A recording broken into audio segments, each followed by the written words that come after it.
তো তোমালোকে চোৱা আজি আমি কুৱেশ্যন বেংকৰ পৰা 2024 কুৱেশ্যন বেংকৰ পৰা বিজ্ঞানৰ পোহৰ আৰু পোহৰৰ প্ৰতিফলন আৰু প্ৰতিফলনৰ বিষয়ে আলোচনা কৰিম। এইটো চেপ্টাৰ 10 নম্বৰ চেপ্টাৰ তোমালোকৰ। এইটো চেপ্টাৰৰ ফাৰ্ষ্টত তোমালোকে MCQ কেইটা চোৱা যে লক্ষ্যবস্তু সমান আকাৰ আৰু সৎ প্ৰতিবিম্ব পাবলৈ হ'লে লক্ষ্যবস্তুটো উত্তল লেন্সৰ সন্মুখত কোন স্থানত ৰাখিব লাগিব, তেতিয়া এইটো ফকাছ দৈৰ্ঘ্য দুগুণ দূৰত্বত ৰাখিব লাগিব, এইটো তেতিয়া সমান আকাৰৰ পোৱা যাব। ইয়াৰ আগৰ প্ৰশ্নটো তোমালোকে চাব পাৰা 2 নম্বৰটো। 2 নম্বৰ তোমালোকক কৈছে যে অবতল দাপোনে গঠিত প্ৰতিবিম্ব কেনেকুৱা হ'ব। তো ইয়াৰ তোমাৰ অপশ্যন 3টা শুদ্ধ হ'ব। সৎ সংকুচিত এইটো শুদ্ধ হয়, সৎ বিবৰ্ধিত এইটো শুদ্ধ হয় আৰু অসৎ বিবৰ্ধিত এইটো শুদ্ধ হয়। খালি এইটো তোমাৰ ভুল আছে, তেতিয়া মই ইয়াৰ তোমালোকক চিন দি দেখাই দিব নোৱাৰিলোঁ যে কোনটো শুদ্ধ। তোমালোকে যোনটো ভাবা এইটো দিব পাৰা। আৰু এই কুৱেশ্যনটো মই ভাবোঁ ৰঙে হৈছে, এইটো OSSLG 2023 আহিছিলে। তো ইয়াৰ আগৰ প্ৰশ্নটো তোমালোকে চাব পাৰা যে ইয়াৰ আগৰ প্ৰশ্নটোত আমাক কৈছে কাছৰ প্ৰতিসৰণাংক 1.5 হ'লে কাছত পোহৰৰ দ্ৰুতি কিমান হ'ব। তো তোমালোকে ইয়াৰ আনসাৰটো চাই লোৱা, মই ইয়াতে ওলাই থৈ দিছোঁ। তো প্ৰতিসৰণাংক দিয়া আছে আমাৰ 1.5, ইয়াতে মই লিখি দিছোঁ যে প্ৰতিসৰণাংক তোমালোকৰ 1.5 দিয়া আছে। তো NG = 1.5 আৰু আমি জানো যে বায়ুত পোহৰৰ দ্ৰুতি হৈছে 3 × 10⁸ মিটাৰ পাৰ ছেকেণ্ড। তে কাছত পোহৰৰ দ্ৰুতি ওলাব লাগে V = what, তেতিয়া আমি সূত্ৰটো জানো NG = C/V। তেতিয়া আমি ইয়াৰ পৰা NG V টো ৰাখি দিম, তেতিয়া C/NG হ'ব। মান বহাই দিছোঁ, C ৰ মান হৈছে 3 × 10⁸ আৰু NG ৰ মান হৈছে 1.5। তো 1.5 দি কেনে দশমিক উঠাই দিলে ওপৰত 30 হৈ যাব। 15 দি 30ক দুবাৰ কাটা যাব, 2 × 10⁸ মিটাৰ পাৰ ছেকেণ্ড। তেতিয়া এইটো হৈছে তোমাৰ কাৰ মান, যে এইটো হৈছে ভিৰ মান। ভিৰ মানটো হৈছে 2 × 10⁸ মিটাৰ পাৰ ছেকেণ্ড। তো অপশ্যন কোনটো শুদ্ধ দেখা পাইছা যে 2 × 10⁸ মিটাৰ পাৰ ছেকেণ্ড এইটো শুদ্ধ। ইয়াৰ আগৰ প্ৰশ্নটো চাব পাৰা যে গাড়ীৰ খালী ঠাই পূৰ কৰা গাড়ীৰ পিছলৈ চোৱা ডেছ দাপোন হিচাপে ব্যৱহাৰ কৰা হয়। তো গাড়ীৰ পিছলৈ চাবলৈ উত্তল দাপোন ব্যৱহাৰ কৰা হয়, তোমালোকে এইটো নিশ্চয় জানা। ইয়াৰ আগৰ প্ৰশ্নটো তোমালোকে চাব পাৰা যে ইয়াৰ আগৰ প্ৰশ্নটো আমাক কৈছে অক্সিজেন, এইটো তোমাৰ বেলেগ চেপ্টাৰৰ পৰা ইয়াত দি দিছে, তো এইটো নালাগে। ইয়াৰ আগৰ প্ৰশ্নটো চোৱা এখন অবতল দাপোনৰ ভাস্কেন্দ্ৰত এটা লক্ষ্যবস্তু থোৱা হৈছে, ৰশ্মি চিত্ৰ প্ৰতিবিম্ব গঠন দেখুওৱা। তো মই চিত্ৰটো দেখাই দি আছোঁ, তো তোমালোকে আঁকি ল'বা। তো তোমালোকে এই চিত্ৰটো আঁকি ল'বা। এই চিত্ৰটো চোৱা, লক্ষ্যবস্তুটো ভাস্কেন্দ্ৰত ৰখা হৈছে চিত, আৰু ইয়াৰ আকাৰটো আকৌ প্ৰতিবিম্বটো তোমাৰ ভাস্কেন্দ্ৰতে গঠন হৈছে।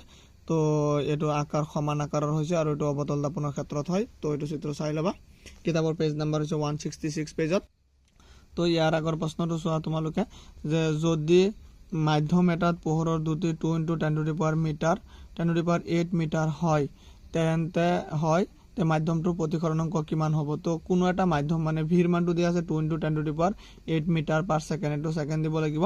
আৰু তেতিয়া আমি জানো যে বায়ুত পোহৰৰ দ্ৰুতি, শূন্যত পোহৰৰ দ্ৰুতি 3 × 10⁸ মিটাৰ পাৰ ছেকেণ্ড, তেতিয়া প্ৰতিসৰণাংক ওলাব পাৰিম।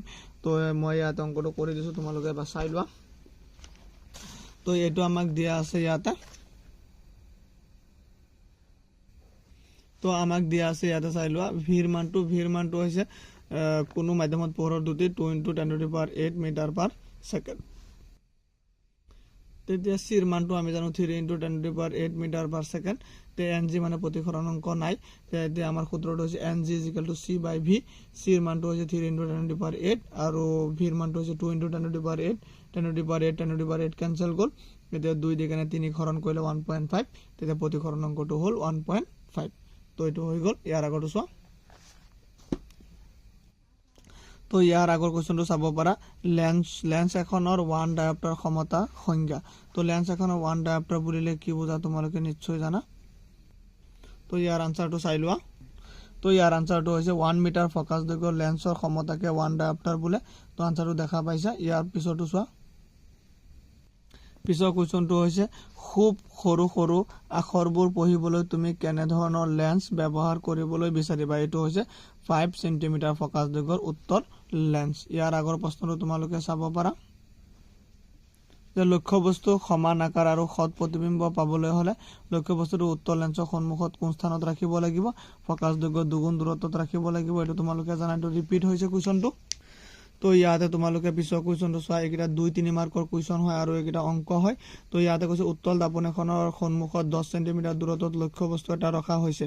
দাপোনখনৰ পিছফালে 5 চেণ্টিমিটাৰ দূৰত্বত প্ৰতিবিম্ব গঠন হৈছে। উত্তল দাপোনৰ ফকাচ দৈৰ্ঘ্য ওলোৱা। এইটো দাপোনৰ ক্ষেত্ৰত দিছে, তো তোমালোকে অংকটো নিজে কৰিব পাৰিবা, মই অলপ দেখাই দি আছোঁ। ইয়াতে দিয়া আছে তোমালোকৰ, ইয়াতে মই কৰি দিওঁ যে কৈছে 10 চেণ্টিমিটাৰ দূৰত্বত উত্তল দাপোন এখনৰ সন্মুখত 10 চেণ্টিমিটাৰ দূৰত্বত লক্ষ্যবস্তু। তেতিয়া ইউৰ মান হৈছে -10, লক্ষ্যবস্তু সদায় মাইনাছ হ'ব। আৰু কৈছে দাপোনখনৰ পিছফালে 5 চেণ্টিমিটাৰ দূৰত্বত প্ৰতিবিম্ব ভি = +5। কিয়? তো ভিৰ মানটো যেতিয়া +5 হৈ গ'ল, এতিয়া আমাৰ ফকাচ দৈৰ্ঘ্য ওলাব লাগে। ফকাচ মানে F = হোৱাট। তো তোমালোকে নিশ্চয় জানা দাপোনৰ সূত্ৰটো যে 1/v + 1/u = 1/f। এইটো ইউজ কৰি কেনে তোমালোকে এফৰ মানটো উলিয়াই ল'বা। তো ইয়াৰ আগৰ প্ৰশ্নটো চাব পাৰা। তো মই ভাবোঁ নিশ্চয় পাৰিবা। ইয়াৰ আগৰ প্ৰশ্নটো হৈছে 30 চেণ্টিমিটাৰ ফকাচ দূৰত্বত এখন উত্তল লেন্সৰ 3 গুণে পৰিবৰ্ধিত সৎ প্ৰতিবিম্ব গঠন কৰে। লক্ষ্যবস্তুটোৰ অৱস্থান নিৰ্ণয় কৰিব লাগে। তো এইটো 30 চেণ্টিমিটাৰ ফকাচ দৈৰ্ঘ্য মানে এফৰ মান, আৰু এইটো প্লাছ হ'ব যিহেতু উত্তল লেন্স, আৰু 3 গুণে বিবৰ্ধিত সৎ প্ৰতিবিম্ব কোৱাৰ কাৰণে বিবৰ্ধন মানে এমৰ মান, তো এইটো মাইনাছ হ'ব। এতিয়া আমি লক্ষ্যবস্তু ওলাব লাগে, ইউ ওলাব লাগে। তো তোমালোকে চাই লোৱা, ইয়াৰ আনচাৰটো মই দেখাই দিওঁ। তো ইয়াতে চাই লোৱা আনচাৰটো, এফৰ মান দিয়া আছে +30 আৰু এমৰ মান দিয়া আছে -3। যিহেতু সৎ বুলি কৈছে, ইউ ওলাব লাগে। তো ইয়াৰ আনচাৰটো কমপ্লিটলি চাই লোৱা। তো বাকী এইখিনি তোমালোকে কৰি ল'বা। ইয়াৰ পৰা চাই কেনে ইয়াতে মই আনচাৰটো দেখাই দিছোঁ। তো ইয়াৰ আগৰ প্ৰশ্নটো চোৱা। তো ইয়াৰ আগৰ কুৱেশ্যনটো হৈছে 1 চেণ্টিমিটাৰ আকাৰৰ লক্ষ্যবস্তু এটা 10 চেণ্টিমিটাৰ ফকাচ দৈৰ্ঘ্যৰ উত্তল লেন্স এখনৰ সন্মুখত 15 চেণ্টিমিটাৰ দূৰত্বত ৰখা হৈছে। প্ৰতিবিম্বৰ প্ৰকৃতি, আকাৰ আৰু অৱস্থান উলিয়াব লাগে। তো এইটো মই ইয়াতে তোমালোকক দেখাই দি আছোঁ, তোমালোকে চাই লোৱা যে আমাক কি দিয়া আছে, এইখিনি চাই লোৱা। বাকীখিনি তোমালোকে কৰি ল'ব পাৰিবা। মই এইটো ভিডিঅ'ত আৰু তোমাক ইমান দীঘল কৰিব বিচৰা নাই, অংককেইটা কৰি দি কেনে। ইয়াতে চোৱা যে আমাক দিয়া আছিলে 1 চেণ্টিমিটাৰ বস্তু এটা, তেতিয়া 1 চেণ্টিমিটাৰটো এইচৰ মান আৰু আকাৰ কাৰণে প্লাছ হৈছে, আৰু তোমাৰ কৈছিলে 10 চেণ্টিমিটাৰ ফকাচ দৈৰ্ঘ্য উত্তল লেন্স, সেইকাৰণে ফকাচ দৈৰ্ঘ্যটো প্লাছ হৈছে উত্তল লেন্স হোৱাৰ কাৰণে। আৰু তোমাক কৈছিলে 15 চেণ্টিমিটাৰ দূৰত্বত লক্ষ্যবস্তু, তেতিয়া লক্ষ্যবস্তুটো সদায় মাইনাছ হ'ব। যেহেতু উত্তলে হওক বা অৱতলে হওক লক্ষ্যবস্তু মাইনাছ, তো আমি প্ৰতিবিম্ব ওলাব লাগে, তাৰ প্ৰকৃতি ওলাব লাগে, আৰু আকাৰ ওলাব লাগে। তো V = what, H dash = what. তো তোমালোকে আনচাৰটো চাই লোৱা। এইখিনি কেলকুলেশ্যন মই ভাবোঁ নিশ্চয় পাৰিবা। তো ইয়াৰ আগৰ প্ৰশ্নটো চোৱা। তো ইয়াৰ আগৰ হৈছে প্ৰতিসৰণৰ সূত্ৰ দুটা লিখিব লাগে। তো তোমালোকে ইয়াৰ আনচাৰটো চাই লোৱা।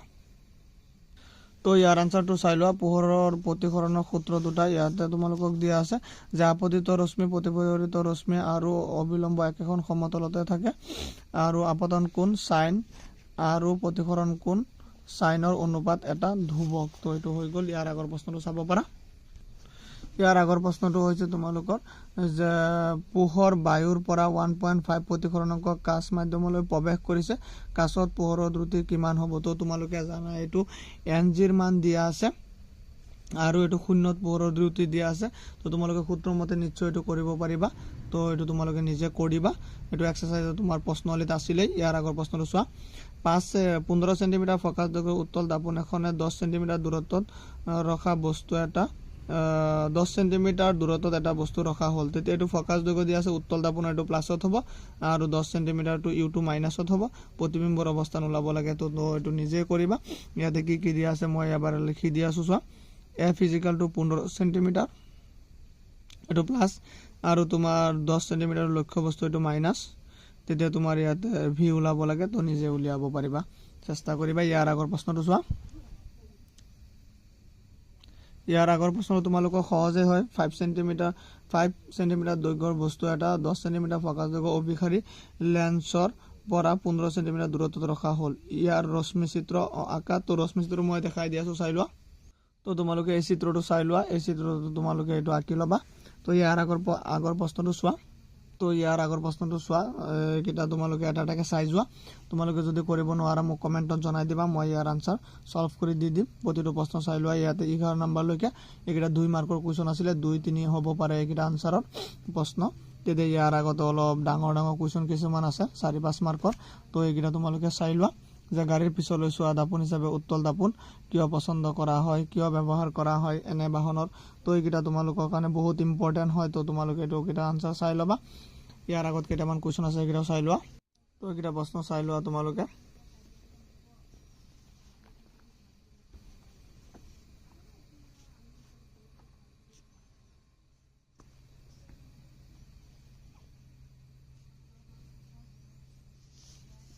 আৰু তোমালোকৰ আহিবলগীয়া সম্ভাৱ্য প্ৰশ্নটো কিছুমান আছে। তো এইকেইটা তোমালোকে MCQ চাই ল'বা।